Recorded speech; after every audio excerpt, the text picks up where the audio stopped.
Hello, welcome back to Between the Hashes, our weekly college football primer, coming to you once more from Los Angeles, California. I'm your host, Matt Keim, here to react to a massive weekend of college football and to look at another good weekend. But before I get into all that, remember to give us a like, comment, and subscribe. Every little bit helps, guys, and we appreciate your continued support. So I'm going to start out with this. I think we have enough data to where we can start definitively drawing conclusions about teams. So starting next week, I will be doing top 10 rankings. So come back, tune in next week, and then we will see the first Between the Hashes top 10 list. And let's start with a game that's going to feature one of the teams that likely will be on that list. Oregon's 42-6 beatdown of Colorado last week. If you saw the show that I did last week, you'll know that I kind of called for something like this to happen.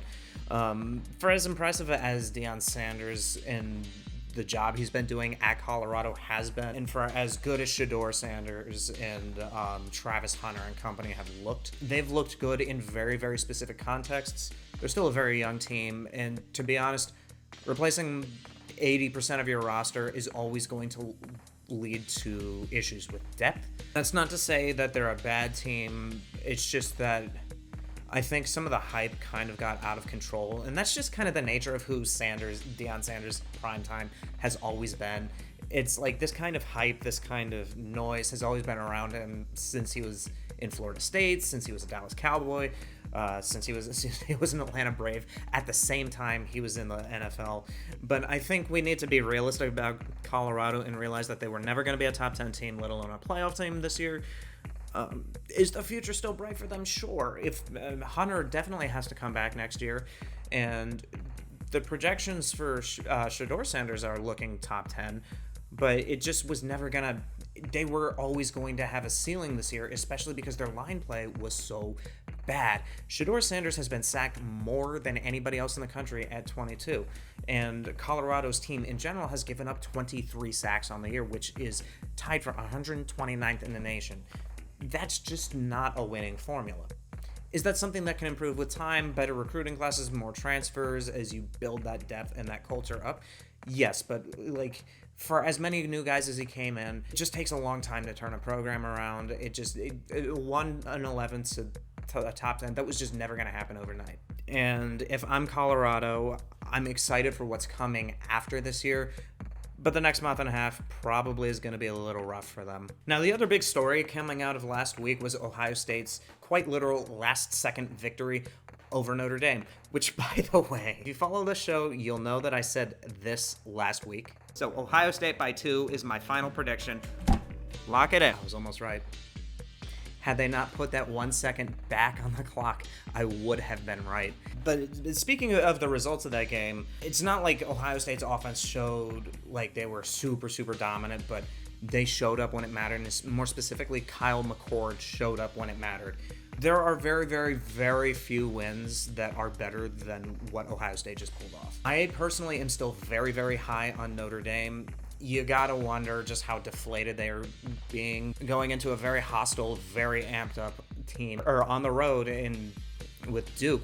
More on them in a minute. That is our headliner game this week, after all. I think what Ohio State showed is that despite all the noise that's around them, they ain't going anywhere. That division will more than likely still come down to between them and Michigan, and just because they have that on their resume, they probably have the runway to lose to either Penn State or Michigan, or hell, just make it through them and lose in the Big Ten championship game, and they still are probably safe for a playoff spot. That does not mean they're going to win out all the rest of the way. That just means they have a very long leash. Maybe the offensive line comes together, but what I will say is that defense stepped up massively. Notre Dame has a great quarterback and a really good rushing attack, and despite the fact that the rushing attack, especially Estime, showed up in a big way on Saturday, they still only scored 14 points. While I don't think Ohio State is the best team in the country, at least not right now, you have to consider them a contender at this point. You just do. Here's the part where I go a little bit backwards, because I opened up by starting about Colorado, and I'm going to bring it back to them. Let's talk about Colorado with the lightning round. So Colorado versus USC. One team is looking to rebound from a 36-point road loss against an Oregon team that went for it on fourth down, up 2 scores in their own territory, and then went for 2, up 3 scores later on that drive. Oregon was very amped up to play them. Can Colorado turn it around and pull off what would be the biggest upset of the season? No, likely not. For as much noise as USC's defense has around it as being a very, very poor defense, which, by the way, I still hold that opinion, and I still hold the opinion that USC is not a national contender until that gets cleaned up, and as of yet, it still hasn't been. There, however, is one stat where USC is dominant on defense. I'm talking top 3 in the country, and that is quarterback pressure and sacks. They're 3rd in sacks and 1st overall in quarterback pressures. I said a minute ago that Colorado has been giving up more sacks than all but one other team in FBS. I don't think those stats match up very well, to be honest. It doesn't matter how fast your speed guys are if Alexander and company are in his face every other play.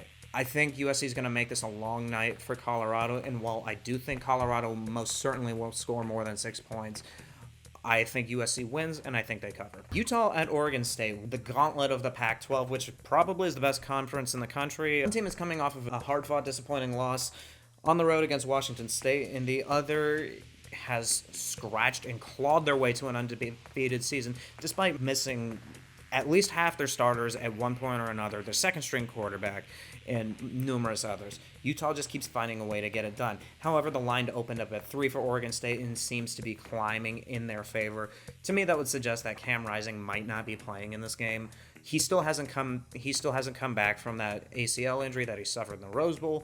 And honestly, I think Utah's fate kind of depends on whether or not Rising plays. But the other question is, even if he does play, will he be at game speed, at his normal quality, fast enough to beat what is a very, very hard team to beat? So coming into this video, I was actually kind of leaning Utah just because their defense is nasty. I think I kind of like Oregon State here, but I respect Utah way too much. So I'm going to give Oregon State the win, but Utah the cover.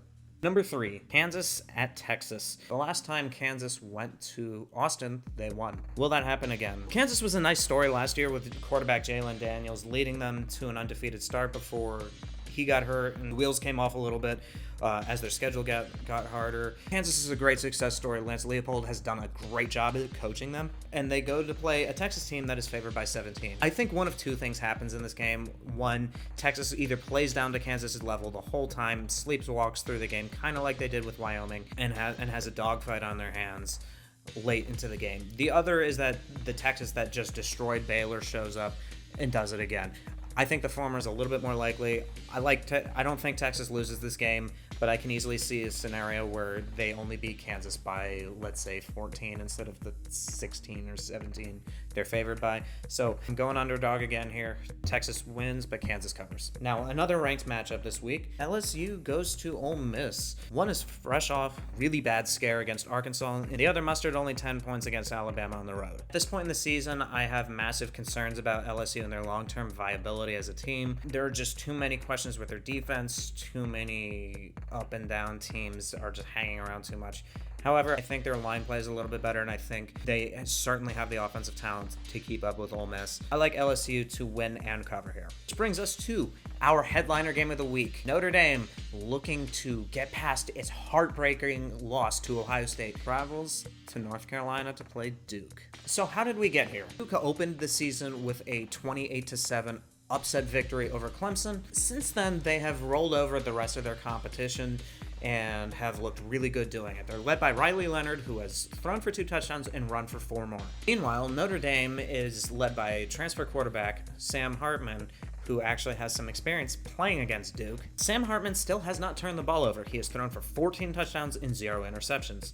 He is 7th overall in QBR in the country, while Riley Leonard is 21st in QBR in the country. He leads a Notre Dame attack that is averaging over 7 yards per play.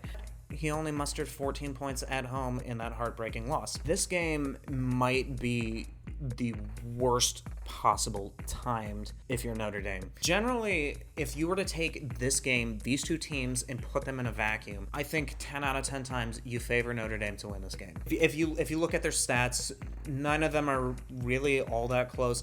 Riley Leonard and 14 spots lower than Sam Hartman in terms of QBR. That's not a knock. They're both still top 25, top 20 quarterbacks in this country. And so he might be a good equalizer for Duke, especially playing at home.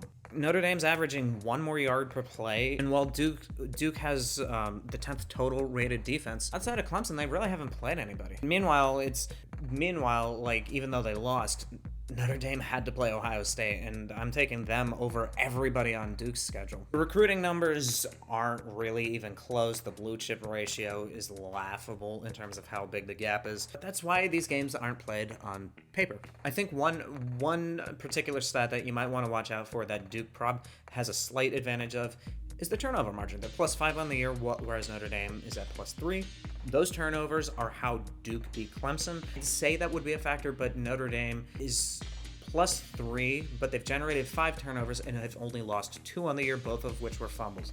Sam Hartman doesn't turn the ball over, and so if you're going to rely on turnovers, which Duke might have to the way they did against Clemson, you might be in for a long night. You're way more likely to get those off of Clemson than you are off of Notre Dame. The thing that gives Duke a chance, and the reason why a lot of people are leaning Duke outright to win this game, this is coming off of such an intense emotional loss if you're Notre Dame. It's one of the quirks especially about college football, is just the mindset of kids who, for the most part, are between 18 and 22, 23 years old, how they respond. Notre Dame had a close loss to Ohio State last year. They very most likely spent a huge portion of their offseason game planning for that game, and it came down to the last second. They had them. And not only did they lose, they lost in no small part because on that final play, there was a missing player. They only had 10 guys on the field, and the 11th guy on that field was supposed to have been a defensive lineman that was in the hole that Ohio State exploited to score that final touchdown. It's an inexcusable mistake, but I'm not going to harp on it. But the problem is there's so much noise. You have former coaches fighting with Ohio State's coaches in the media. You have Marcus Freeman and Al Golden getting raked over the coals all week in the media. You really do have to wonder where Notre Dame's head is even at in this game. It's one of those things you kind of can't account for on paper, but you can kind of see coming in real life. Good example of this, again, I'm an Ohio State fan, so I know this one all that well. Back in 2017, Ohio State had a dramatic come from behind, I think it was like an 18-point come from behind, fourth quarter victory at home against Penn State. Penn State opened the game with a Saquon Barkley kickoff return for a touchdown and looked like they were going to come back and win and finally get to the playoffs. Meanwhile, Ohio State, led by JT Barrett in his final year there, storms back and wins the game. It was such a draining, emotional, brutal game for both teams involved. And you know what happened? They both lost the next week. Penn State lost by 3 to Michigan State, whereas Ohio State went on the road to Iowa and got blown out. And part of that was just because mentally neither team had moved on to the next game. I have to almost wonder if something like that is happening with Notre Dame. This is the dangerous thing in predicting this game, is that you almost have to be a psychologist. Lots of people are heralding Duke as like a top 15 team. They're not a playoff contender, but they're like a step or two just below that. So might just be a bad break on Notre Dame's part, where they're going on the road against a team getting college game day for the first time, against a team that never gets respect in football, and against a team with an experienced quarterback that most certainly will take advantage of the opportunity.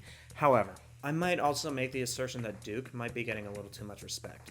Outside of that Clemson game, they really haven't played too much of anybody, and I don't love blowing holes in undefeated teams' resumes, especially over a month into the season.